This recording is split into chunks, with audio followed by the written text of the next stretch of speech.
ప్రస్తుతం మనతో పాటు Andhra Pradesh YCP fire brand Duvvada Srinivas గారు ఉన్నారు.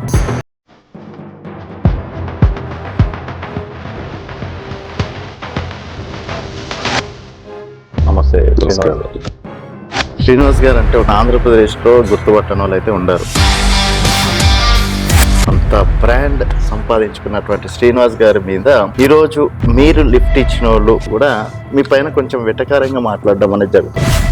ఫైర్ బ్రాండ్ గా ఉండడం, ముక్కుసూటిగా మాట్లాడటం, కష్టపడి పని చేయటం ఈర్ష్య అసూయలకు దారితీస్తుంది కొంతమంది. అలా ఎవరైతే తట్టుకోలేని వాళ్ళు ఉంటారో మనల్ని చూసి, వాళ్ళు చేసిన వ్యంగ్యాస్త్రాలు, వాళ్ళు మాట్లాడే మాటలు వాళ్ళకి పట్టించుకోవాల్సిన అవసరం దులిపేది. మరి రాజకీయ చదరగంలో దువ్వాడ శ్రీనివాస్ సక్సెస్ అయ్యారు అనుకోవచ్చా, ఫెయిల్యూర్ అయ్యారా? నేను ఎప్పుడు సక్సెస్. నేను నిజాయితీగా ఉన్నా, అదే నా ధైర్యం, అదే నా పొగరు, అదే నా మొండితనం. దువ్వాడ శ్రీనివాస్ అనే వ్యక్తి రాజకీయాల నుంచి తప్పుకున్నట్టు ఇప్పుడు ఎక్కడ చూసినా దారులన్నీ మోసుకుపోయినాయి. అటు టీడీపీ జనసేనలకు వెళ్తారని చెప్పేసి మధ్యలో కొన్ని రూమర్స్ కూడా రావడం అనేది జరిగింది. సో అక్కడ కూడా దారులు మూసేసినటువంటి పరిస్థితి అని విన్నాం. జిల్లా పరిషత్ వైస్ చైర్మన్ గా రాజశేఖర రెడ్డి గారి టైంలో ఉండేటప్పుడు కూడా నన్ను సస్పెండ్ చేయించాడు. ఇప్పుడు నన్ను సస్పెండ్ చేయించారు. అది కారణం మా జిల్లా రాజకీయాలు, ధర్మాన ప్రసాద్ అండి. నేనేమి రాజకీయాల నుంచి పక్కకు పోలేదు, నన్ను ఎవడు పక్కకు పెట్టలేడు. ఆల్రెడీ ఇండిపెండెంట్ గా వర్క్ స్టార్ట్ చేస్తాను. నాట్ ఓన్లీ టెక్కలి కాన్స్టిట్యూన్సీ, నేను శ్రీకాకుళం జిల్లాలో కూడా పోటీకి పెడతా, ధర్మాన మీద క్యాండిడేట్ని పెడతా. నేను లేని రాజకీయం జిల్లాలో ఎలా జరుగుతుందో చూపించు.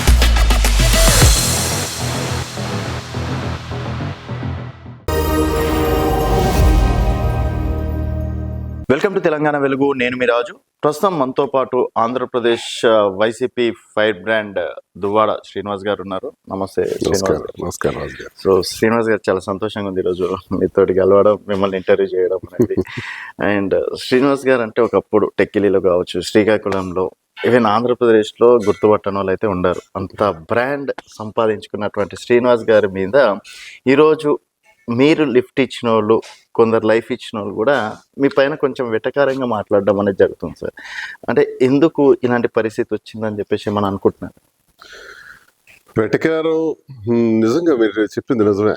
నేను నా 25 సంవత్సరాల రాజకీయాల్లో 18 సంవత్సరాల అపోజిషన్ పాత్ర చేశాను. ఇప్పుడు 4 years అయింది ఎమ్మెల్సీగా ఉన్నాను. అంతకుముందు జిల్లా పరిషత్ వైస్ చైర్మన్గా ఉన్నాను. జిల్లా పరిషత్ వైస్ చైర్మన్గా రాజశేఖర రెడ్డి గారి టైంలో ఉండేటప్పుడు కూడా నన్ను సస్పెండ్ చేయించాడు. ఇప్పుడు నన్ను సస్పెండ్ చేయించారు. అది కారణం మా జిల్లా రాజకీయాలు, ధర్మాన ప్రసాద్ అండ్ కృష్ణదాస్ వీళ్ళు. సరే, ఇదంతా ఎలా ఉంటుందంటే కొంచెం స్ట్రాంగ్గా వెళ్ళేవాడు, అగ్రెసివ్గా వెళ్ళేవాడు. ఏదైనా విషయం మీద కుండ బద్దలు కొట్టినట్టు మాట్లాడే వాళ్ళ మీద ఇవి ఉంటాయి, సహజం. ఇది అత్యంత సహజమైంది. మనం రాజశేఖర రెడ్డి గారు శిష్యర్కంలో మేము వెళ్ళినోళ్ళం. నేను విద్యార్థి దశ నుంచి ఆయనతో వెళ్ళాను. అసలు రాజశేఖర రెడ్డి గారికి ఎన్ని ఇబ్బందులు పెట్టారు కాంగ్రెస్ పార్టీలో. ఒకనొక దశలో ఆయన ఒంటరి అయిపోయినాడు. ఢిల్లీలో పెద్ద టీం ఆయనకు వ్యతిరేకంగా పనిచేసింది. రాజశేఖర రెడ్డి గారికి అవకాశం ఇవ్వకుండా చాలా కుయుక్తులు చేశారు.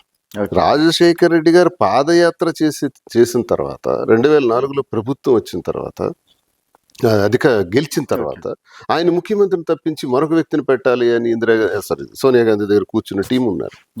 అయితే ఆ రోజు రాజశేఖర రెడ్డి గారికి సీఎం ఇవ్వకపోతే గతి లేని పరిస్థితి కాంగ్రెస్ పార్టీకి అయినా సరే. ఆ కాంగ్రెస్ పార్టీకి లైఫ్ ఇచ్చిందే ఆయన, ఉభయ రాష్ట్రాల్లో, ఉభయ తెలుగు రాష్ట్రాల్లో. అలా ఆయన జీవిత చరిత్ర ఒకసారి చూసుకుందాం. ఎందుకు ఆయన మీద అంతమంది వ్యతిరేకత? ఆయన ఎవరికి అన్యాయం చేశాడు? అందరికీ జీవితాలు ఇచ్చాడు కదా. మనం చిన్నవాళ్ళం, కానీ ఒక పెద్ద ఆయనకి జరిగింది ఏంటి జీవితంలో?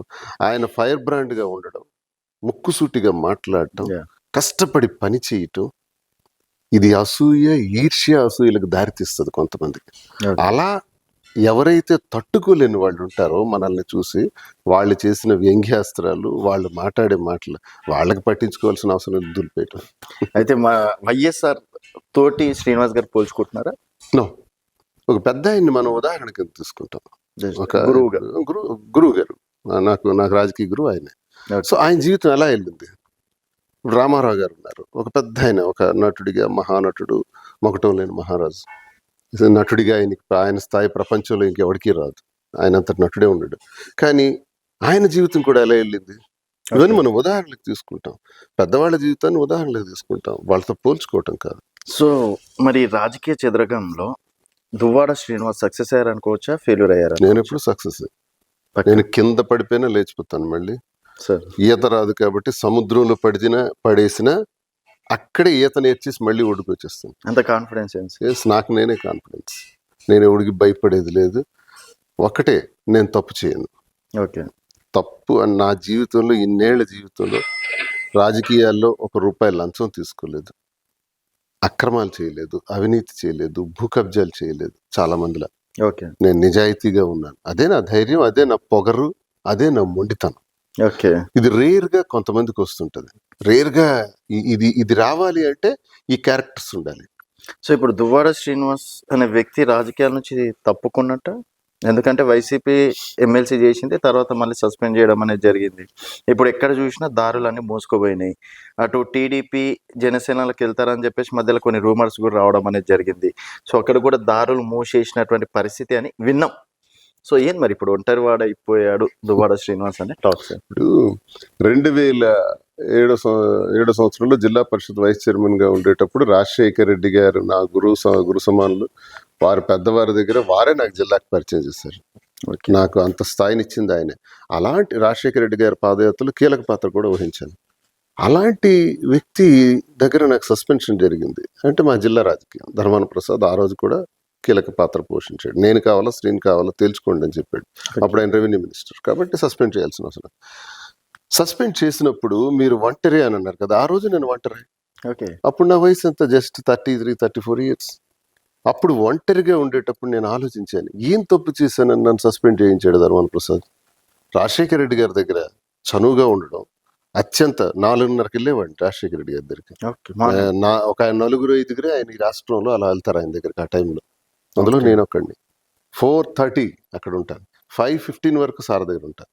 5:15కి సార్ పేపర్ ఇవన్నీ చదివేస్తారు, కాఫీ తాగుతారు, నాతో మాట్లాడుకుంటూనే ఆయన అవన్నీ చేస్తారు. నేను వైజాగ్ అయినా హైదరాబాద్ అయినా ఆ టైంకి వెళ్తాను. ఆయన వైజాగ్ వచ్చినా హైదరాబాద్. ఆ టైంలో 5:15 తర్వాత ఆయన కార్యక్రమాలు ఉంటాయి, బయటకు వచ్చేస్తాను నేను. అంతే క్లోజ్. అలాంటి రిలేషన్ నాది. ఆ రిలేషన్ చూడలేక సస్పెండ్ చేశారు. ఓకే. లేకపోతే ఆ పార్టీలోనే నేను ఎమ్మెల్యే ఉండేవాడిని, కాంగ్రెస్లోనే నేను ఏ స్థాయికి వెళ్ళి ఉండేవాడిని. సస్పెండ్ చేసినప్పుడు నేను ఒంటరినే 2007లో. అప్పుడు ఏం చేసాం, నన్ను సస్పెండ్ చేస్తాడు ఆ ధర్మాన ప్రసాద్, ఇది సంగతి తెలుస్తానని చెప్పి పాదయాత్ర చేశాను. ఓకే. కాన్స్టిట్యున్సీలో, టెక్కల్ కాన్స్టిట్యున్సీలో నా ప్రజలకు వెళ్ళి అడిగా, నేనేం తప్పు చేశానో చెప్పండి, నాకు మద్దతుగా మీరు సహకరించండి అని కోరుతూ పాదయాత్ర 42 రోజుల పాటు, ఏప్రిల్ 24 నుంచి జూన్ 6వ తారీఖు వరకు గ్రాండ్ సక్సెస్. ఆ ఫోటోస్ ఇస్తాను, ఒకసారి మీరు చూసుకోండి. నా పాదయాత్ర నేను ఒక్కడే చేశాను. అప్పుడు అధికార పార్టీ కాంగ్రెస్ సస్పెండ్ అయిపోయి నేను ధర్మానికి ఎగ్నెస్ట్ గా చేశాను. అక్కడతో ఆగలా. మామూలు గడ్స్ కాదు అది, వైఎస్ఆర్ తోటి మళ్ళీ. అప్పుడు వయసు ఎంత నాకు, వైఎస్ఆర్ని పొగుడుకుంటా వెళ్ళాను. నా దేవుడైనటువంటి రాజశేఖర రెడ్డి నుంచి ఎందుకు ధర్మాన ప్రసాద్ దూరం చేశాడు, ప్రసాద్ మీద చేసిన పోరాటం.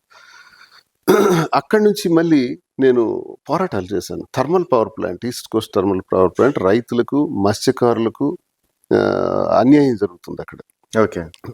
ఆ ప్లాంట్ అక్కడ పెడితే చాలా విధ్వంసానికి కారణం అవుతుంది. సంతబొమ్మళ్ళు ప్రజల పక్షాన 35 గ్రామాలకు అండగా నిలబడి నేను వార్ చేశాను. అందరు రాజకీయ పార్టీలు, అందరు రాజకీయ నేతలందరూ కూడా ప్లాంట్ ఫేవర్లో ఉంటే నేను ఒక్కడిని పబ్లిక్ ఫేవర్లో ఉన్నాను. ఉండి ఆ యుద్ధం చేశాం. అందులో 1600 మంది మేము ముద్దాయిలం జైల్లో ఉన్నాం. మా మీద ఫైరింగ్ ఆర్డర్స్ పెడితే 3 చనిపోయారు మా సోదరులు, నా సహచరులు. అలాగే నన్ను కూడా ఫైరింగ్ ఆర్డర్స్ పెట్టారు. ఇవన్నీ ఒంటరిని. అప్పుడేం పార్టీ లేదే. అప్పుడు అంత చిన్న వయసులోనే అటాక్ చేసిన వాడిని ఇప్పుడు ఎంత నాకు పని, ఇది ఎంత పని. నేనేమి రాజకీయాల నుంచి పక్కకు పోలేదు, నన్ను ఎవడు పక్కకు పెట్టలేడు. నేను చాలా అగ్రెసివ్ గా ఉంటాను. ఇప్పుడు కట్ల తెంచేసినటువంటి పరిస్థితి నాది. ఎందుకు డిజిగ్నేషన్? నాకు నేనే డిజిగ్నేషన్. దువ్వాడ శ్రీనివాస్ డిజిగ్నేషన్. ఇదే డిజిగ్నేషన్. నా మాటే నా క్యారెక్టర్, నా మాటే డిజిగ్నేషన్. నేను కొండ బదులు కొట్టినట్టు ఏ పార్టీని ఎవరైనా నేను అడుగుతా, ప్రజల పక్షాన మాట్లాడతా, ప్రజల పక్షాన ఉంటా. అంతకన్నా డిగ్నిటీ ఏముంది చెప్పండి? ప్రజల పక్షాన్ని నిలబెట్టడం అంటే, ప్రజల కోసం నిలబెట్టడం అంటే, ప్రజా సమస్యల పట్ల యుద్ధం చేయటం అంటే, కష్టపడటం అంటే, నిజాయితీగా ఉండటం అంటే, అంతకన్నా డిగ్నిటీ డిజిగ్నేషన్ అక్కర్లా. ఇప్పుడు టెక్కిలి నియోజకవర్గం సార్ వేరేదేమన్నా? టెక్కిలిలో పనిచేస్తా, నా బేస్ అది. శ్రీకాకుళంలో నా వాయిస్ ఉంటుంది. రాష్ట్రంలో కూడా నా వ్యక్తిగతంగా నా వాయిస్ వెళ్తుంది. ఇంతవరకు జగనన్న కోసం, వైఎస్ఆర్ కాంగ్రెస్ పార్టీ కోసం 2010 నుంచి కష్టపడి పనిచేశాను. సమైక్యాంధ్ర ఉద్యమాలు కానీ ఇవన్నీ కూడా చాలా కీలకంగా చేశాం. అవన్నీ అయిపోయిన తర్వాత జగనన్న జైల్లో ఉండేటప్పుడు కూడా చాలా కష్టపడ్డాం. ఆ తర్వాత వచ్చాడు ధర్మన్ ప్రసాద్, జగనన్న అధికారంలో ఉంటుంది. వాళ్ళు వచ్చి మళ్ళీ నా మీద కక్ష కట్టారు. అంత మాత్రాన ఎంతవరకు పార్టీకి చేశాను, ఇప్పుడు ప్రజల కోసం చేస్తాను. అప్పుడు ప్రజల కోసం, ఇప్పుడు జగన్ గారు గుర్తించలేరా దువ్వాడ శ్రీనివాస్ సేవలు కావచ్చు, పార్టీ కోసం? ఈ సస్పెన్షన్ లో జగన్ గారికి సంబంధం లేదు. అది అధ్యక్షులు అయితే అవ్వచ్చు, ఆయన సంతకం పెట్టుండొచ్చు. నా సస్పెన్షన్ లో ఒత్తిడి, శ్రీనివాస్ కావాలా మేం కావాలా తేల్చుకోండి ఈ స్టేజ్ లో. ఇప్పుడు ఓడిపోయిన తర్వాత ఇప్పుడు పిలిచారా సార్? లేదు, మాట్లాడలేదు. ఇప్పటి వరకు మాట్లాడలేదు. అంటే మీరేమన్నా ట్రై చేశారా మాట్లాడలేదు? లేదు, నేను ట్రై చేయలేదు. సో మళ్ళీ పిలుపు వస్తుందని అనుకుంటున్నారా? నేను తెలియదు, నాకు వస్తే వస్తుంది, లేకపోతే లేదు. మరి అటు వైసీపీ పిలుపు రాక అంటే ఇండిపెండెంట్ గానే సరే వెళ్ళడానికి సిద్ధమా? ఇండిపెండెంట్ గా ఆల్రెడీ ఇండిపెండెంట్ గా వర్క్ స్టార్ట్ చేస్తాను. ఇప్పుడు లోకల్ బాడీస్ ఇస్తే నా మనుషులు పోటీ కూడా చేస్తారు, మీకే అనౌన్స్ చేస్తున్నాను. సో మొత్తం సైన్యం రెడీ చేసుకుంటున్నా. నా మనుషులు నాకున్నారు కదా. 25 సంవత్సరాల కష్టం, ఊరికి ఒకడు ఉండడా ఉంటాడు. ఊర్లో 100 ఓట్లు ఉంటే నాకు నచ్చే వాళ్ళు 10 మంది 15 మంది ఉంటారు కదా, అది నాకు చాలు. సో ఆ 10-15 ఓట్లు ఒక బూత్ లెవెల్లో ఒక 100 మందికి యావరేజ్ వేసుకుంటే 100 ఓట్లు 10-15 ఓట్లు నావి టెక్కల్లో. నా వ్యక్తిగతంగా నాకు పడతాయి. అందులో ఒకడు ఉంటాడు నా అభిమాని, వాడు చాలు. సో రాజకీయాలు అంటే సార్ ఇప్పుడు అంత పైసాతో కూడుకున్నటువంటి పడి కష్టపడి, అందుకే కష్టపడుతున్నాను కదా. మరి హైదరాబాద్ లో తెలంగాణ ప్రజల ఆశస్సులతో, వారి సహాయ సహకారాలతో ఎలా బ్రతకాలి అనుకునేటప్పుడు హైదరాబాద్ వచ్చి తెలంగాణ వచ్చేవాడికి ఎప్పుడు అన్యాయం జరగదు. నేను చరిత్రలో నేను చూశాను. తెలంగాణ వచ్చి చెడిపోయినోడు ఒక పేరు చెప్పండి, హైదరాబాద్ వచ్చి చెడిపోయినోడు ఒక పేరు చెప్పండి, అందరూ బాగుపడ్డారు. ఆ నమ్మకంతోనే ఇక్కడ అడుగు పెట్టాను. వ్యాపారాలు ప్రారంభించాం. వ్యాపారాలు అంటే అత్యధిక లాభాలు సంపాదించేసి, అక్రమ సంపాదన చేసి, కస్టమర్స్ కి మోసం చేసి దోపిడీలు చేయాలనేది కాదు.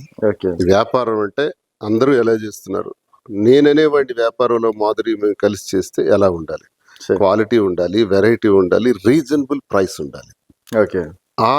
దీంతో మేము ఇక్కడ ప్రారంభించాం. 3-4 నెలల్లో గ్రాండ్ సక్సెస్ అయ్యాం.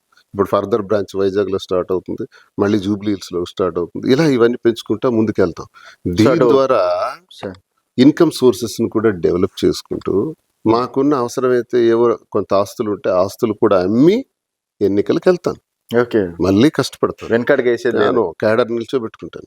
టార్గెట్ గట్టిగానే ఉంది. అయితే గట్టిగా ఉంటుంది. షాక్ కావాలి. నాట్ ఓన్లీ ఎవరైతే మీ వెనక కట్టప్పలు ఉన్నారో వాళ్ళందరికీ ఒక షాకింగ్ న్యూస్ పడతాను. నాట్ ఓన్లీ టెక్కలి కాన్స్టిట్యున్సీ, నేను శ్రీకాకుళం జిల్లాలో కూడా పోటీకి పెడతాను. మా టీం రానున్న అసెంబ్లీలో పోటీ. అవసరమైతే జగన్మోహన్ రెడ్డికి వ్యతిరేకంగా కాదు, ధర్మాన ప్రసాద్కి వ్యతిరేకంగా.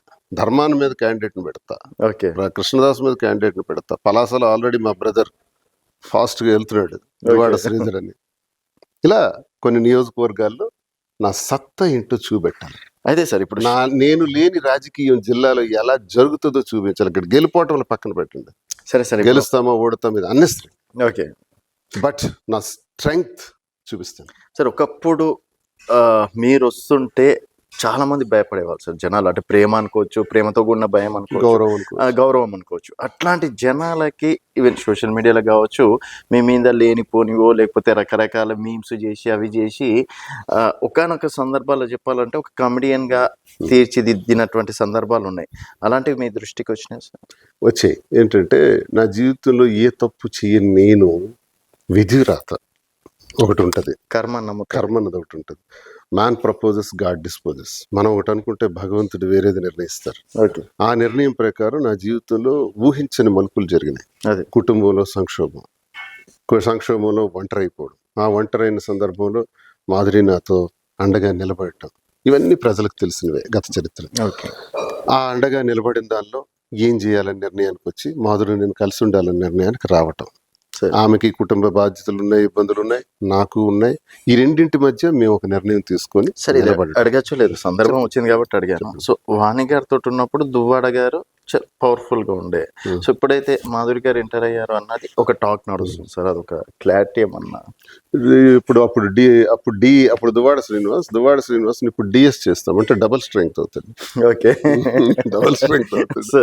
మాధురి నాకు ఎక్స్ట్రా బలం. ఎక్స్ట్రా మరి ఈ So, వ్యాపారాలన్నీ చేయటానికి ఆమె ప్రోత్సాహం కదా. మీ విజయమే ప్రతి నాకేం మగాడి తెలుస్తుంది? విజయం వెనక ఒక Yes, ఆడది ఉన్నట్టు. నాకేం తెలుస్తుంది శారీస్ గురించి, సిల్క్స్ గురించి? I have no knowledge. Okay she having 100% knowledge. Just I'm finance matters నేను చూస్తాను, మిగతాదంతా తనే చూస్తుంది. మరి నాకు సహకారం కాదు. చాలా ఇంటికి వచ్చే వాళ్ళకి కాఫీలు టీలు ఇచ్చిన దగ్గర నుంచి, భోజనాలు ఏర్పాటు చేసే దగ్గర నుంచి, ప్రజలందరితో ఆప్యాయతగా అభిమానంగా మాట్లాడుతుంది. Okay. ఇది నాకు హెల్ప్ కదా. నేనున్నాను, మీరు ఎక్కడ పడిపోయారో అక్కడే లేవాలి, మళ్ళీ అక్కడే గెలవాలి. దీనికి మనం ఏమైనా అయిపోవాలి, చచ్చినా పర్వాలేదు గెలవాలి అన్నది ఒక కంకణం కట్టుకుని ఉంది. మరి అది బలం కాదా? చాలా మరి సగం ఇంట్లో- కాన్ఫిడెన్స్ అదే Yes. నాకు అదే కదా బలం. ఇంట్లో పోరుంటే బయట అడుగు పెట్టలేం. పెట్టలేం. నాకు అదే ఎక్కువ ఉండేది. నేను 3,000తో పోయేవాడిని. ఎంపీ 3,001తో పోయాను. ఒక ఎమ్మెల్యే 3 అసెంబ్లీ ఎన్నికల్లో కూడా 3,000, 4,000 మధ్యలో పోయాను. అంటే అచ్చెన్నాయుడుతో నేను ఫైట్ చేస్తున్న నాకు 3,000, 4,000 మార్జిన్ వరకు వచ్చేస్తున్నానంటే గెలుపు అంచులకు వచ్చి ఎందుకు పోతున్నాను? ఇంట ఓడిపోయాను కాబట్టి బయట గెలవలేకపోయాను. ఓకే ఇంట్లోనే నాకు రచ్చ. ఆ రచ్చ నుంచి నేను గెలవలేని పరిస్థితిలో తలదించుకోవాల్సి వచ్చింది సమాజంలో. కానీ ఇప్పుడు నాకు ఇంట్లో సపోర్ట్ దొరికింది. సో రచ్చ గెలిచి ఇప్పుడు ఇంటి గెలిచాం కాబట్టి రచ్చ కూడా గెలుస్తానన్న కాన్ఫిడెన్స్ నాకు విపరీతంగా వచ్చింది ఇప్పుడు. సో ఆ కాన్ఫిడెన్స్ తో ముందుకు వెళ్తాం. అలా అని మా ఇద్దరు కలయిక ద్వారా, మీ ఇద్దరు స్నేహం ద్వారా, మీ ఇద్దరు కలిసి ఉండడం ద్వారా ఎవరికి నష్టం జరగకూడదు, వానికి నష్టం జరగకూడదు. ఆస్తులు వ్యవహారం అంతా చూడాలి, చూసాం. సార్ అలాగే పిల్లలకి అన్యాయం జరగకూడదు, వాళ్ళకి చూసుకోవాలి, చూస్తున్నాం. ఓకే అలాగే ఇప్పుడు టచ్ లో ఉన్నారా ఫోన్ మెసేజ్లు మాట్లాడుకుంటారు. అవి లోటు రానేమో. మేము ఎంత బాగుంటామో మాకన్నా బాగుంటారు పిల్లలు. ఓకే అది మా డెసిషన్. మాకన్నా ఉన్నత స్థితిలో ఉండాలి, ఏ లోటు ఉండకూడదు 5 పిల్లలు కూడా. అలా డెసిషన్ తీసుకున్నాం. ఆ తర్వాత ప్రజలు. ఇప్పుడు మీరు అన్నారు, ఈ Sir. చిన్న కారణం వల్ల పబ్లిక్ లో నాకు ఇంత డ్యామేజ్ వచ్చింది. అదే ఎంత వచ్చిందంటే 95% అబౌ. ఎస్ వచ్చే గత ఏడాది ఇదే రోజులో, ఇదే సెప్టెంబర్ నెలలో నేను 95% మైనస్ పోయింది. ఛ! శ్రీనివాస్ అంటే అంత లీడర్ అదే అనుకున్నాను, అంత పెద్ద అనుకున్నా. ఇలాంటి పని చేస్తాడా? ఒక అమ్మాయి కోసం యా ఇలా చేస్తాడా? ఛ! అని అసహించుకునేవాళ్ళు ఉన్నారు. అయితే నేను ప్రజలను నమ్ముతాను, ప్రజలే దేవుళ్ళని నమ్ముతాను. ఓకే ప్రజల వల్లే నేను ఈ స్థితికి వచ్చాను. ఈరోజు నేను గర్వంగా మాట్లాడుతున్నానంటే ప్రజల సపోర్ట్. ప్రజలకు వాస్తవం చెప్దాం అని ప్రతి ఒక్క విషయాన్ని కూలంకషంగా పోసగొచ్చినట్టు చెప్పాను. ఏం జరిగింది నా ఇంట్లో, ఓకే ఎందుకు ఈ నిర్ణయం నేను తీసుకున్నాను, ఈ నిర్ణయం సమాజం దృష్ట్యా నేను ఒక ఎమ్మెల్సీగా, ఒక లీడర్గా ఏం చెప్తున్నావు సమాజానికంటే, ఇది మంచా చెడు అంటే ఇది మంచిది కాదు, ఇది చెడే, సరే ఇది రాంగే. ఒక రాంగ్ అయినా ఎందుకు చేశానంటే నాకు తప్పలేదు. తప్పని పరిస్థితుల్లో దీన్ని ఎలా నడిపించుకుంటే వెళ్ళడం, ఫస్ట్ నా లైఫ్ని ఎలా నేను సెటిల్ చేయటం అన్నది ఏడాది కాలం ఆలోచించాను. లైఫ్ సెటిల్ చేశాను, ఎక్కడదక్కడ సెటిల్ చేశాను. వ్యాపారాల్లోకి వచ్చాం. సంవత్సరం తిరిగినప్పటికి హైదరాబాద్ వచ్చి బ్రాంచ్ పెట్టాం, ఇంకో బ్రాంచ్కి రెడీ అవుతున్నాం.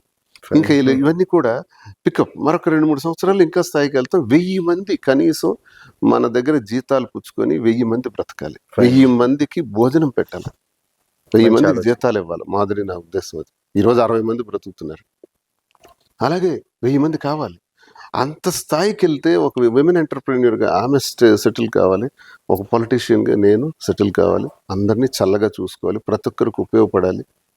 ఇది నా కోరిక. అయితే మీ మాటలు బట్టి చూస్తే కొత్త పార్టీకైనా సిద్ధం అయ్యేటట్లున్నారా నాకెందుకు కొత్త పార్టీ, నేను ఇప్పుడు ఆ ఆలోచనలో లేను. ఓకే నాది ఇది కూడా కాదు, ఆ ఇంటెన్సిటీతో నేను లేను. నేను ప్రజలకు ఎక్కడ అవసరమైనా గొంతై మాట్లాడతాను. పార్టీ ఎందుకు ఉండాలి దానికి? ఫైన్ సార్ ఇప్పుడు నాయకుడు అంటే ఎమ్మెల్యే అయిపోవటం కాదు, ఎంపీ అయిపోవటం కాదు, మంత్రి అయిపోవటం కాదు, ముఖ్యమంత్రి అయిపోవటం కాదు. అలాగైతే సిపిఐ సిపిఎం లేవాలి రాష్ట్రంలో, దేశంలో. వామపక్షాలు ఎప్పుడైనా గెలిచే సందర్భాలు ఉంటున్నాయా? కొన్ని రాష్ట్రాల్లో తప్ప. వెస్ట్ బెంగాల్లో ఇప్పుడు అక్కడ కూడా పతనం అయిపోయింది. అయినా వాళ్ళు జెండా పట్టుకుని ఎందుకు ఉంటున్నారు? ప్రజల కోసం ఎందుకు ఉంటున్నారు? వాళ్ళ దగ్గర చూసి మనం ఏం నేర్చుకోవాలి? గెలవటం అన్నదే ప్రధానం కాదు, లీడర్గా ఉండటం ప్రధానం. అయితే సార్ ఇక్కడ పవన్ కళ్యాణ్ గారిని మీరు చాలా సందర్భాల్లో ఈ విషయంలో కూడా మీరు 2-3 సార్లు తిట్టడం అనేది కూడా జరిగింది సార్. సో ఇప్పుడు అది కీస్లావ్ అనేది మనం వన్ ఆఫ్ ద సబ్జెక్ట్ పక్కన పెడితే, ఈరోజు పవన్ కళ్యాణ్ గారి దగ్గర నుంచి కూడా ఒక ఇన్స్పిరేషన్గా మీరు ఏమైనా తీసుకుంటారు? ఆయన నేను ఇప్పుడు ఇన్స్పిరేషన్గా తీసుకుంటాను. ఎప్పుడు? నేను ఇన్స్పిరేషన్గా రాజశేఖర రెడ్డిని తీసుకుంటాను. ఓకే. సో మీ దృష్టిలో పవన్ కళ్యాణ్ ఫెయిల్యూర్ అయ్యారా? స్థితప్రజ్ఞుడు కాదు, ఒక సెటిల్డ్ మైండ్ కాదు అయింది. ఇప్పుడు చిరంజీవి గారు నేను చాలా ఇష్టపడతాను. చిరంజీవి గారు is nice gentlemen, good personality. ఎంత మంచివాడు అంటే వెన్నపూస లాంటి వాడు. నేను అతనితో ప్రజారాజ్యం పార్టీ జిల్లా అధ్యక్షుడిగా చేశాను, ఎమ్మెల్యేగా పోటీ చేశాను. నాకు అప్పుడు కూడా టికెట్ ఇవ్వకూడదని చాలా ప్రయత్నాలు జరిగితే చిరంజీవి గారే నాకు స్వయంగా బీఫామ్ పంపించారు. ఓకే. చిరంజీవి గారు నా కోసం నామినేషన్కి వచ్చారు. టెక్కలి ఎవరి కోసమైనా వచ్చారా? ఓకే. చిరంజీవి గారు నా ఎన్నికల ఖర్చు, నేను రాజశేఖర రెడ్డి గారు మరణానంతరం ఆ ఎన్నికల్లో కొంత ఖర్చు పెట్టేశాను, ఆర్థికంగా ఇబ్బంది పడుతున్నానేమో అని చెప్పి డబ్బులు కూడా పంపించారు ఓకే. చిరంజీవి గారు. మరి చిరంజీవి గారి గురించి ఇన్ని మంచి అభిప్రాయాలు నాకున్నాయి. చిరంజీవి గారు ఒక లీడర్, నిజంగా హీజ్ రియల్ లీడర్.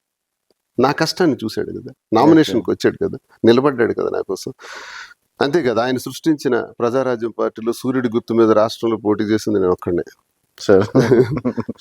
అలాంటి చరిత్ర ఉంది ఆయనతో నాకు. ఆ పార్టీని ఆయన ఈ దుష్ట శక్తులు, ఈ దుర్మార్గులు, ఈ నీటి ఏనుగులు, ఈ కొండ చిలువలు, ఈ విషసర్పాల మధ్య ఆయన పార్టీ నడిపేంత పరిస్థితులు ఆయన బాడీ లాంగ్వేజ్ షూట్ అవ్వము, ఓకే.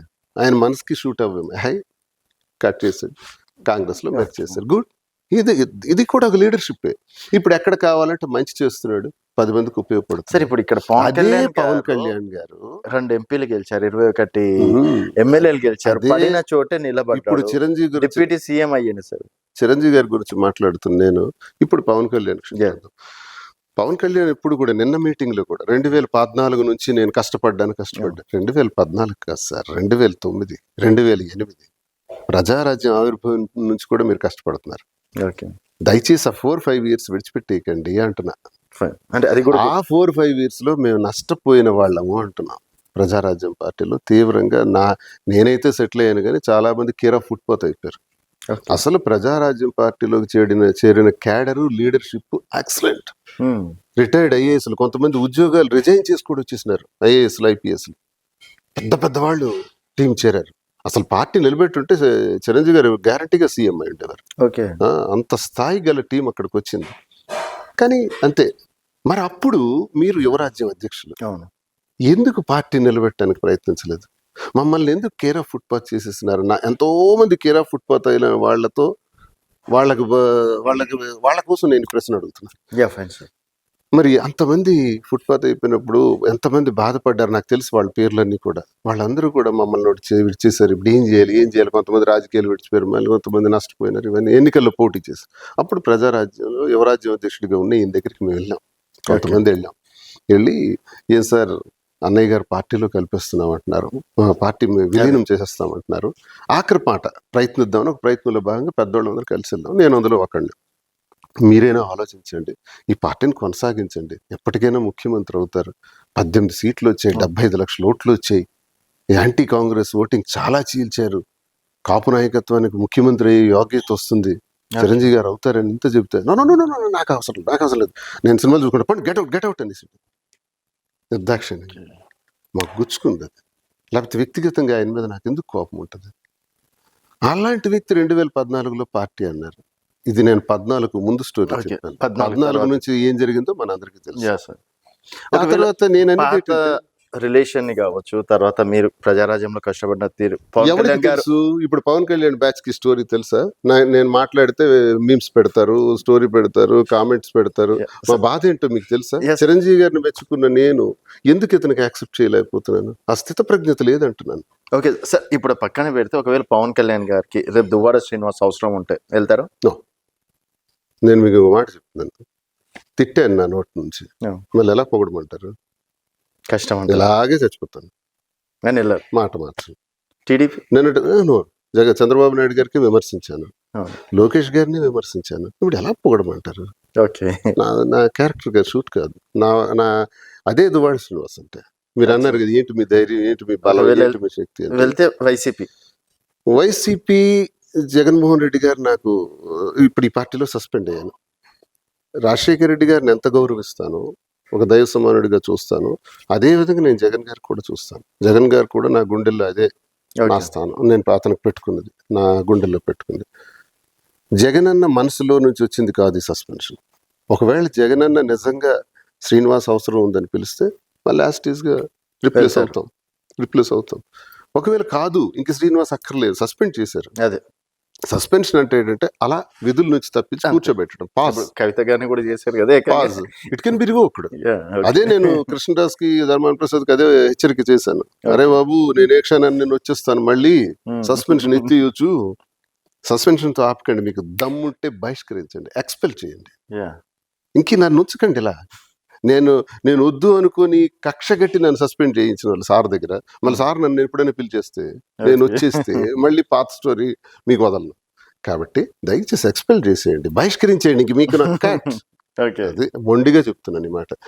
ఏది ఏమైనా సరే, ఇప్పుడు జగన్మోహన్ రెడ్డి గారు నిన్నటి వరకు పొగిడి ఇప్పుడు తిట్టలేను, ఓకే నిన్నటి వరకు తిట్టిన పవన్ కళ్యాణ్ గారిని, చంద్రబాబు నాయుడు గారిని, లోకేష్ గారిని పొగడలేను. నేను ఉన్న వాస్తవాన్ని కాంగ్రెస్ మళ్ళీ షర్మిల గారు ఉన్నారు కదా సార్, మరి కాంగ్రెస్ నా బ్లడ్, కాంగ్రెస్ పార్టీ నుంచి మేము వచ్చిన వాళ్ళం.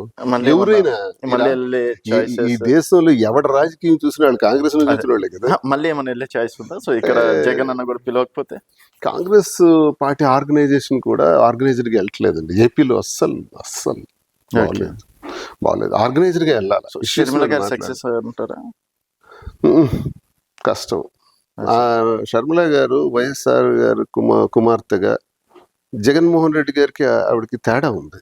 ఓకే జగన్మోహన్ రెడ్డి గారు నిలబడే తీరు వేరు. ఆమె ఎంతసేపు అన్నయ్య గురించి, కుటుంబం గురించి, కుటుంబ రాజకీయాల గురించి, ఆస్తుల గురించి, వాళ్ళ మధ్య ఉన్న ఇష్యూస్ గురించి పార్టీని వాడుకుంటున్నారు అనిపిస్తుంది నాకు. అది కాదు అమ్మా, మీరు వైఎస్ఆర్ కుమార్తెగా ఒక పెద్ద ప్లాట్ఫామ్ మీకు ఉంది. మీలాంటి వాళ్ళు వెళ్ళి సపోర్ట్ చేసి ఆమె అలా వస్తే, జగన్ లా వస్తే, లేదా వైఎస్ఆర్ లా వస్తే, ప్రజల కోసం, ప్రజల సమస్యల పట్ల వస్తే గ్యారంటీగా ఆమె సక్సెస్ అవుతారు. ఓకే దయచేసి ఇంటి వ్యవహారాలు మానేసాలి. ఆ బ్యానర్ పెట్టుకొని ఆ బ్యానర్ ముందు కూర్చొని ఇంటి వ్యవహారాలు మాట్లాడడం కరెక్ట్ కాదని నా ఉద్దేశం. Okay sir. సరే, వైసీపీ మళ్ళీ పవర్లోకి వస్తుంది అనుకుంటున్నారా? వస్తుంది పక్క. అతనికి 40% జగన్మోహన్ రెడ్డి గారి పేరుతో 40% ఓట్ బ్యాంక్ ఉంది కదండి. ఆయనకి జగన్మోహన్ రెడ్డి అంటే అణగారిన వర్గాలు, బలహీన వర్గాలు, శ్రామిక, తాడిత, పీడిత, కర్షక వర్గాల్లో ఆయనకు గుర్తింపు ఉంది, ఇమేజ్ ఉంది. ఆ మనిషి అలా వెళ్ళిపోతున్నాడు అంటే ఒక 25,000 మంది జనం అక్కడికక్కడే వచ్చేస్తారు. యా సార్, అంటే ఈ 1 yearది ఓటా అని ఒక సర్వే సంస్థ చేసింది సార్. వాళ్ళ అంటే చాలా సర్వే సంస్థలు చేస్తున్నారు. నాకు దృష్టికి వచ్చింది ఏంటంటే, సో ఏడాది కూటమి పాలన ఎలా ఉందంటే బాగుంది అనేది 55% చెప్పిండ్రు, అండ్ బాగాలేదు అనేది 21% చెప్పింది సార్. అంటే సర్వే సంస్థలు చేస్తుంటారు. సోసో అనేది 15, చెత్త అనేది 9. ఇప్పుడు 55% చెప్పారంటే, మొన్న కూటమికి వచ్చిన పర్సంటేజ్ ఎంత? 60. అవును సార్. 40తో అయిపోయింది. 60 అంటే 59 ఇలా వచ్చింది. అంటే 4% మైనస్ అయినారు 1 yearలోనే. ఈ 14 నెలల్లోనే 4%, 5% తగ్గారు. ఇంకెంత ఉంది? జస్ట్ 6% ఉంది. మనిషి గెలవటానికి రాజకీయాల్లో 2 ఓట్లు, ఒక వ్యక్తి గెలవటానికి 2 ఓట్లు శాసిస్తాయి. 49 వస్తే ఓడిపోతాం, 51 వస్తే గెలుస్తాం. 2%. ఇక్కడైతే 2%, అక్కడైతే 2 ఓట్లు అంతే. ఏదైనా మొత్తం 2 ఓట్లే మన దిశను మార్చుతాయి. అది. సో ఈ 2 ఓట్లు 49కి వీళ్ళు చేసే ప్రమాదాలు నాకు కనపడుతున్నాయి. ఇదే సరే, సర్వే చేశారు, సర్వేలో ఎంతో కొంత శాంపిల్స్ ఇవన్నీ తీశారు కదా, లేకుండా జరుగుతుందా? సో ఇది దాని మీన్స్ ఇప్పుడు వాళ్ళు 55 కాకూడదు, 60కి ఉంటే, ఆ 59 ఉంటే చాలు. కానీ అది రోజు గ్రాఫ్ డౌన్ అవుతుంది. 1 yearలోనే జరుగుతుంది. ఇంకా మరొక 3.5 years ఉంది. 3.5 years లో వీళ్ళు తగ్గే అవకాశాలు దీన్ని బట్టి చూస్తే నాకు కనపడుతున్నాయి. ఇలా తగ్గుతూ ఉంటే ఇప్పుడు బాగలేదు అన్నోళ్ళు ఎంతమంది? 21%. సోసో అన్నోళ్ళు ఎంత? 15%. చెత్త అన్నోళ్ళు ఎంత? 9. అంటే మొత్తం ఎంత అయింది? 45 వైపు. మళ్ళీ జగన్మోహన్ రెడ్డి ఏమవుతున్నారు? 40లో ఉన్న వ్యక్తి 45కి వచ్చాడు. ఇంట్లోకి ఇంకా స్టార్ట్ చేయలేదు ఆయన వర్క్, ఇంకా 45కి వచ్చేది. అంటే ఇప్పుడు మరి కొంచెం ఫైట్ చేయడానికి ఈ 3.5 సంవత్సరాలు ఆయన స్ట్రాటజిక్ గా కానీ రోడ్ ఎక్కితే ఇదైతే క్రాస్ చేస్తారు. సో ఇవన్నీ మా స్టేట్ రాజకీయాలు ఎలా ఉంటాయంటే, ఒకసారి ఇళ్ళు, ఒకసారి వాళ్ళు. జగన్మోహన్ రెడ్డి చేసినంత అభివృద్ధి నాకు తెలిసి కూటమి ప్రభుత్వానికి నేను న్యూట్రల్ గా మాట్లాడతాను. అలా నేనేమి ఇప్పుడు ఇష్టం వచ్చినట్టు తిట్టాలని చేయను. నాకు అందరూ గౌరవమే. ఇప్పుడు అందరికి సమాన దూరంగా నేను చూస్తాను. ఇప్పుడు చంద్రబాబు నాయుడు గారు ఈ స్కీమ్స్ ఇవన్నీ ఏదైతే చెప్పారో, సూపర్ 6, ఇప్పుడు మెయిన్ సబ్జెక్ట్ ఎక్కడ వస్తుంది అంటేనండి, చంద్రబాబు నాయుడు గారి గురించి మాట్లాడతారు, పవన్ కళ్యాణ్ గురించి ఎవరు మాట్లాడరు, లోకేష్ గురించి కూడా మాట్లాడరు. ఓకే చంద్రబాబు నాయుడు గారు అని ఒక ఇమేజ్ మీద కొట్టుకొచ్చింది. దానికి పవన్ కళ్యాణ్ కొంత హెల్ప్ అయింది. ఒక 5 to 6 ఓట్ పర్సెంట్ ఆయనకు ఉంది. 5 to 6 2014 నుంచి 19 వరకు పవన్ కళ్యాణ్ ఉంటే ఈ ఎన్నికలకి 9% అయి ఉంటారు, 10 అయి ఉంటారు. 10 కానీ రిమైనింగ్ 90% చంద్రబాబు నాయుడుదే కదా. కొంత లోకేష్ కూడా పనిచేశారు, కొంత BJP 3-4%. BJP percentage of voting కన్నా సెంట్రల్ గవర్నమెంట్ సపోర్టే 100%. ఆ స్ట్రెంగ్త్ చాలా ఎక్కువ. మోదీ సపోర్ట్, మోదీ గారికి జనరల్ గా ఒక అప్రూవల్ ఉంది పబ్లిక్ లో. ఆయన అంటే నచ్చని వాడు ఉండడు, ఏ పార్టీ వాడైనా సరే ఆయనే ప్రధానిగా ఉంటే మంచిది అనుకునే స్టేజ్ ఆయనకు. ఆయన ఉండడం కరెక్ట్. మోడీ గారు ప్రధానిగా మోదీజీ ఉండటమే రైట్. ఈ దేశానికి ఆయనే అవసరం. ఓకే నేను ఏ పార్టీ అయినా స్వతంత్రుడైనా నా అభిప్రాయం నేనే కాదు, ఎవరని అడిగినా అదే మాట చెప్తారు మోదీ గారి విషయంలో. సో అలాంటి వ్యక్తి సపోర్ట్ మీకు చాలా ప్లస్ అయింది. ఈ పరిస్థితుల్లో నాకు తెలిసి ఆంధ్రప్రదేశ్ రాష్ట్ర చరిత్రలో మరింకొక సందర్భం ఇలా రాదని నేను అనుకుంటున్నాను. ఎందుకంటే ఒక ప్రధానమంత్రి, ఇంత శక్తివంతమైన ప్రధానమంత్రి నేనున్నాను అని మాటిచ్చి కూటమిలో షేర్ హోల్డర్గా కూడా ఉన్నారు, ఆయన కూటమిలో బాధ్యులుగా కూడా ఉన్నారు. ఇప్పుడు అతనితో పని చేయించుకోవాలి, కన్విన్స్ చేసుకోవాలి. ఇప్పుడు అమరావతి అవి కొన్ని పనులు అయితే అవుతున్నాయి సార్. ఇప్పుడు ఎక్కడ తెలంగాణకి ఇచ్చిన బడ్జెట్ కన్నా ఎగ్జాంపుల్ ఏపీకి ఇచ్చిన బడ్జెట్ చాలా ఎక్కువ సార్. బీహార్ ఏపీకి మాత్రం పెద్దపీట వేస్తున్నారు కేంద్రంలో. ఇక్కడ చంద్రబాబు నాయుడు ఆ విషయంలో మోదీ గారు ఇస్తున్నారు. మోదీ గారు 2 సార్లు వచ్చారంటే దాని అర్థం ఏంటి? 2 times ఆయన రావటం అంటే ఇట్స్ వండర్ రాష్ట్రానికి అతి తక్కువ కాలంలో. దాన్ని మనం ఏం వాడుకుంటున్నాం? లేదు, వాడుకోవట్లేదని నేను అంటాను. అమరావతి అన్నారు అండి, తెలంగాణలో సెక్రటేరియట్ కట్టారు. ఎన్ని వందల ఎకరాలు అండి? 1200 ఎకరాలు ఎంత విన్నాను నేను. ప్లస్ గట్టిగా ఒక 800 కోట్లతో ఎంత కట్టేస్తున్నారు? 600 కోట్లు. ఏంటది విచిత్రం? ఇంత మహానగరంలో అంత తక్కువ సమయంలో అంత 600 కోట్లతో సచివాలయం అంత అద్భుతంగా కట్టారే. మరి మాకెందుకండి ఇది జరగకూడదు? ఎందుకండి 1,00,000 ఎకరాలు? ఎందుకంటే మొన్న గత 2014 నుంచి 19లో సేకరించిన భూమే కాకుండా మరొక 45,000 ఎకరాలు అంటున్నారు. ఈ ఎకరాల సేకరణ ఏంటి? అసలు కన్స్ట్రక్షన్ మీద మనం ఏమైనా వర్క్ స్టార్ట్ చేసామా? ఫస్ట్ కన్స్ట్రక్షన్ ప్రారంభించండి. అమరావతిది ఇక్కడే ఉంటది సెక్రటేరియట్. ఇప్పుడు కళ్యాణ మండపాల్లాగా 5 కళ్యాణ మండపాలు ఉన్నాయి, 5 కళ్యాణ మండపాల్లో నడుస్తుంది సచివాలయం. అది కాదు, ఇలా ఎప్పుడు కడతాం? తెలంగాణలో ఎప్పుడు కడతాం? ఇప్పటి వరకు ఆఫీస్ లేదు, 15 years అయిపోతుంది. మరి ఎప్పుడు కడతాం? దానికి ఎందుకు 1.5 సంవత్సరం 14 నెలలు అయిపోతుంది కదా, ఎప్పుడు పునాదులు వేస్తారు? అది ఇప్పుడు మోదీ గారి సహకారం ఉంది, ఆయన లోన్ కూడా ఇప్పిస్తున్నారు. ప్రపంచ బ్యాంక్ నుంచి సుమారు 12,000 కోట్లు ఎంత. Yes, use it. వెంటనే వాడకూడదని, ఆ శక్తిని వాడండి, ఆ శక్తిని ఇక్కడ ట్రాన్స్ఫర్ చేయండి. మోదీ శక్తిని చేసి వేగం స్టార్ట్ చేయండి. అబ్బా, పని టైం చాలదు, 3.5 సంవత్సరాలే ఉంది. సో ఇప్పుడు గోల్డెన్ అవర్స్ అంటారు. గోల్డెన్ పీరియడ్ రాదు ఆంధ్రప్రదేశ్కి. ఇంతటి గోల్డెన్ పీరియడ్ కూటమి ప్రభుత్వం మీద ఆధారపడిన మోదీజీ కొంత అది రాదు. ఆయనకి ఇంట్రెస్ట్ ఉంది ఇప్పుడు, అది వాడుకోండి అంటున్నాను నేను. అది వాడుకుని మీరు అమరావతి పూర్తి చేస్తే చరిత్రలో మిగిలిపోతారు. చంద్రబాబు నాయుడు ప్రశంసిస్తాను. నేను ఇప్పుడు ఏమంటున్నాను, అమరావతిగా ఆయన 5 సంవత్సరాలు పూర్తయినప్పటికీ నిర్మాణం చేస్తే ఓకే, మేము 3 రాష్ట్రాలు అన్నాం, 3 ప్రాంతాలు అన్నాం, ప్రాంతాల వారి అభివృద్ధి అన్నాం, ఏదో అది ఫెయిలా సక్సెస్ పక్కన పడడం అయిపోయింది. ఇప్పుడు మీ టైం వచ్చింది. మీ టైంలో మీరు 29వ సంవత్సరం వచ్చినప్పటికీ మాకు సెక్రటేరియట్ చూపెడితే రాష్ట్ర ప్రజలకి చరిత్రకారుడు అయిపోతారు. చంద్రబాబు పొగుడతారా మీరు? అప్రిషియేట్ చేస్తారు. నేనే వస్తాను, ప్రశంసిస్తాను. చంద్రబాబు నాయుడు గారు మీరు అన్నమాట అమరావతి నిర్మాణం పూర్తి చేసి ప్రజలకు అంకితం చేశారు, శభాష్ అంట. ఇప్పుడు నేను ఆయనకి చిన్న ఇండికేషన్ ఇస్తున్నాను, ఒక సభ్యుడిగా ఆంధ్రప్రదేశ్ పౌరుడిగా ఎమ్మెల్సీగా. నేను కూడా గవర్నమెంట్ లో ఉన్నాను కాబట్టి ఎమ్మెల్సీగా కూడా రిక్వెస్ట్ చేస్తున్నాను, మీరు అది ఫినిష్ చేయండి. ఫస్ట్ ప్రజలు నానా ఇబ్బందులు పడుతున్నారు, దానికోసం ఎదురు చూస్తున్నారు. అదొకటి. 2, పోలవరం అన్నది పుట్టిన దగ్గర నుంచి వింటున్నాం, దానికి ఎండింగ్ శుభం కార్డు పడదా సార్? చంద్రబాబు నాయుడు గారు మీకు అవకాశం వచ్చింది, పెద్ద ఆయనతో మాట్లాడి ఒక్కసారి అది పూర్తి చేయండి.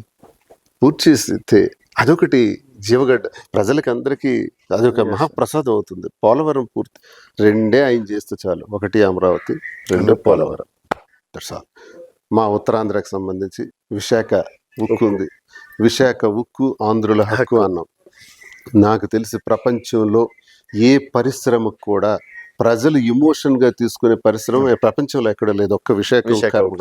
అది నేను తెలుగు వాడేటంటే అర్థం ఏంటంటే ఓన్లీ ఆంధ్రులే కాదు, తెలంగాణ, ఆంధ్ర, యూకే, యుఎస్ ఇతర దేశాల్లో ఉండే ప్రతి తెలుగువాడు, ఇక్కడ ఉండే తెలుగువాడు కూడా కోరుకుంటున్నాడు. అదే కేసీఆర్ గారు కూడా అవును, అప్పుడు fight వీళ్ళందరూ కూడా మద్దతు వీళ్ళందరూ ఇచ్చారు. ఏమంటారు, విశాఖ స్టీల్ నిలబెట్టుకోవాలి. అందుకే నాకు అది మాట్లాడుతుంటే goosebumps Yes. వస్తున్నాయి. తెలుగువాడి తాలూకు ఆత్మగౌరవం, దాన్ని దయచేసి ప్రైవేటైజేషన్ చేయొద్దు, ప్రైవేటైజేషన్ చేయకుండా దాన్ని కొనసాగించండి అని కోరుకుంటున్నాను. అదొకటి చేస్తే చాలు. అండ్ ఇక్కడ ఒకవేళ కాంగ్రెస్ ప్రభుత్వం ఎట్లుంది సార్ మీ అవగాహన ప్రకారం? తెలంగాణ ఒక్క రాజకీయ- ఒక మాట. ఒక్క మాటలో మీకు చెప్పనా సార్, సార్ తెలంగాణ అన్నది మేము వ్యాపారం కోసం వచ్చాం. ఇక్కడ రాజకీయాలు అయితే నేను ఏది అబ్జర్వేషన్ చేయట్లేదు. కేసీఆర్ రేవంత్ రెడ్డి అంటే ఎవరంటారు? అందరూ గొప్పవాళ్ళే, నేను ఎవరిని ఇక్కడ అబ్జర్వేషన్ చేయట్లేదు. సార్ అంటే ఇంత ట్రాన్స్పరెంట్ గా మాట్లాడిన వ్యక్తిని ఇప్పుడు ఎందుకు మాట్లాడలేదని మీరు అనొచ్చు. నేను ఆ పరిశీలన చేయట్లా, ఓకే నేను ఇక్కడ ఆ పరిశీలనలోకి పోదలుచుకోవాలా. నేను కేవలం ఇక్కడ వ్యాపారం కోసం వచ్చాం, అందరి సహకారంతో మేము ముందుకెళ్తాం. నా మైండ్ లో ఏదైనా ఉందనుకోండి, ఆ కాంగ్రెస్ ఇలా, బీజేపీ ఇలా, కేసీఆర్ బీఆర్ఎస్ ఇలా అని అంటే నేను ఏమైనా మాట్లాడుండేవాడిని. ఓకే నేను సమాన గౌరవం సమానంగా అందరికి వెళ్తున్నాను. ఎందుకంటే మనం ఎందుకు వచ్చాం అందుకు పోవాలా. మనకి ఇతర ఫైనల్ విషయాలు క్వశ్చన్ సార్, దువ్వాడ శ్రీనివాస్ గారిని ఎమ్మెల్యేగా చూస్తామా 100% నెక్స్ట్ ఎలక్షన్స్ లో? 100% కాన్ఫిడెన్స్. yes, గెలుస్తా, ఇండిపెండెంట్ గానే గెలుస్తా, సో కాన్ఫిడెంట్ గా sir, thank you sir, thank you so much sir. So ఇది దువ్వాడ శ్రీనివాస్ గారితో స్పెషల్ చిట్చాట్. మరో గెస్ట్ మళ్ళీ కలుద్దాం. చూస్తూనే ఉండండి తెలంగాణ వెలుగు.